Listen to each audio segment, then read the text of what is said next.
A lot of people, almost everyone that you see now goes, when on earth are they going to open the gym? I need to get back in the gym. Huw, a very good morning to you.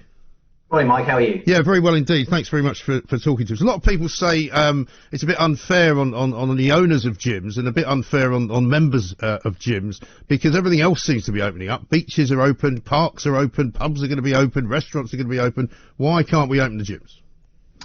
Yeah, you're right, Mike. There's been a major national reaction to the decision made by the Prime Minister on Tuesday.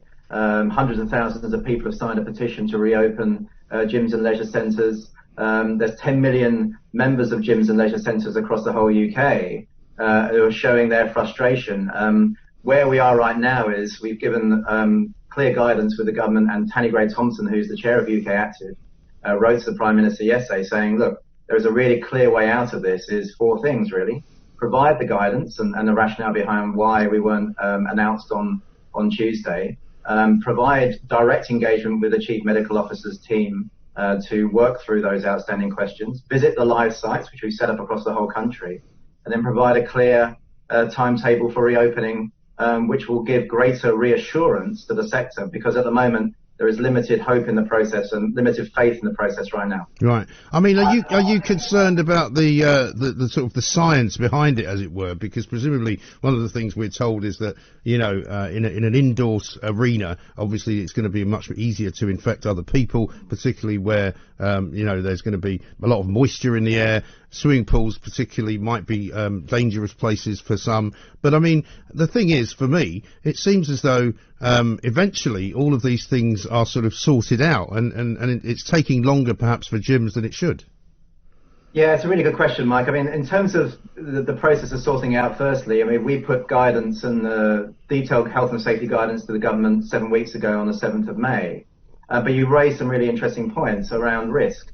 There is risk in any situation when you leave your house right now in this context. It's all about really relative risk. We have provided really great clarity in terms of the hygiene standards, sanitation standards, the social distancing standards that we'd have within a controlled environment in a gym and leisure centre.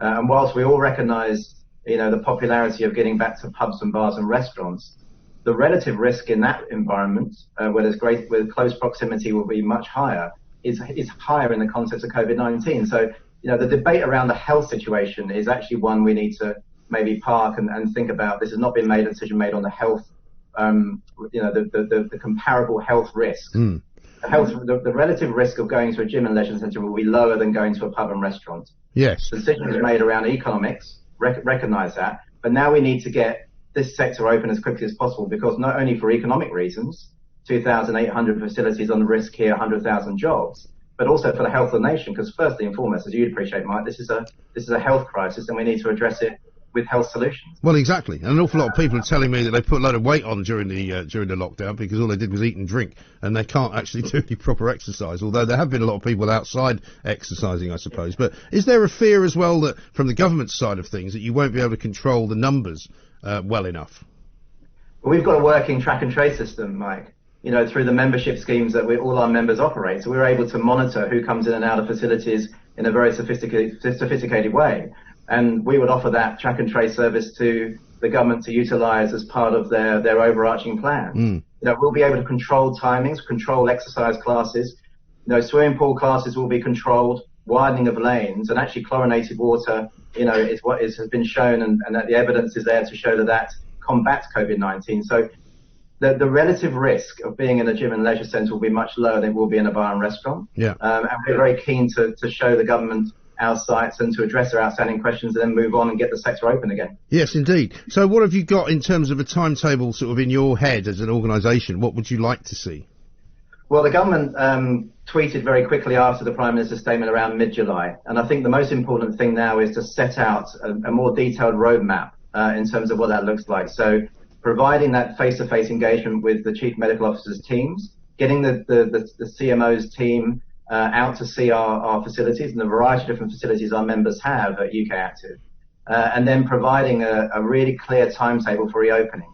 I think any further delay could really impact the sustainability of the sector, and that will not be to the detriment just of the owners and the hundreds of thousands of people who work in the sector.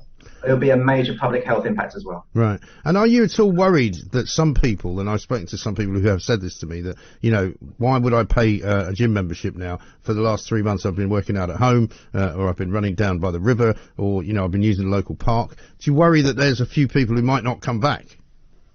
Well, our evidence is that, over 86% of people want to get back desperately. And also a number of people who want to go back to the gym as well because of the unique services they provide in terms of quality. People have been exercising, and the messaging from government throughout this crisis has been very positive in terms of maintaining exercise levels. However, we know that there hasn't been a major impact in terms of that take-up. So the gyms and leisure centres play a key role. They also play a key role in terms of supporting very different communities throughout our community. 1 in 4 members of public gyms is from a Black, Asian, minority ethnic community. They're very important to support the disabled people, to support people who are coming back from long-term health conditions. So they are community assets which are, if not protected, could be lost, which will be a devastating impact for the nation. Indeed, Huw, thanks very much indeed. Well, let's see. I know there's going to be a lot of support from people who want to get back to working out in a gym situation because they just don't like doing it anywhere else. Huw Edwards, their CEO of ukactive.